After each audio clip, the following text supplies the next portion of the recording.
The European talk show has 3 objectives. We want to have a respectful discussion, a factual discussion, and a diverse discussion. So controversial opinions is appreciated. I remember my father noticing his paycheck and mentioning it to me that I still make the same that I make 10 years ago. My personal view on that was also a dramatic change for me. But you seem to have now a positive perception on your current situation and on the current situation of Portugal. Of Portugal in general. So was it worse, the suffering? We need some more ears to answer that question. So for you personally, you would say it gave you some opportunities to change in a direction you now appreciate?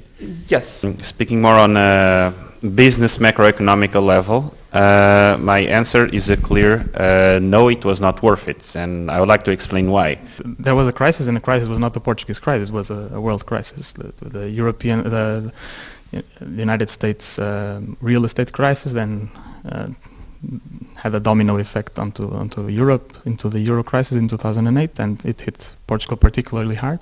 I like to say that my car is hybrid. It runs 30% on diesel and 70% on taxes. This isn't just the economic crisis is not the real problem, but maybe you joining the European Union. But from my perspective, as a citizen of the European Union, of Europe, this is not clear, this is not transparent, and I do not feel like I have a say in how these kind of processes are shaped or who is making the decisions in these processes. The states themselves should also ask their populations what they want. When Portugal got into the euro, there was no referendum, and the currency is an element of a sovereignty of a nation. If I look at it from the perspective from the Netherlands, I think we know very little of what is being discussed in Europe, and contrary to the national decisions, which are all the way everywhere on television, in the newspaper, everywhere. So why is that? There's a lack of institutions that would create a consistency between all the European countries.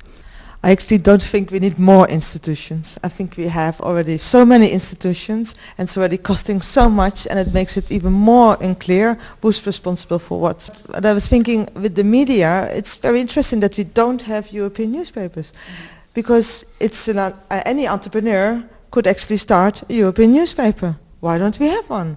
Maybe because we're not really interested, or why is that? Now, then there are all of a sudden the Portuguese and the Greece and the pig countries, pigs. Very Portugal, Ireland, Spain, and it was called pigs. And I mean, how disrespectful is that?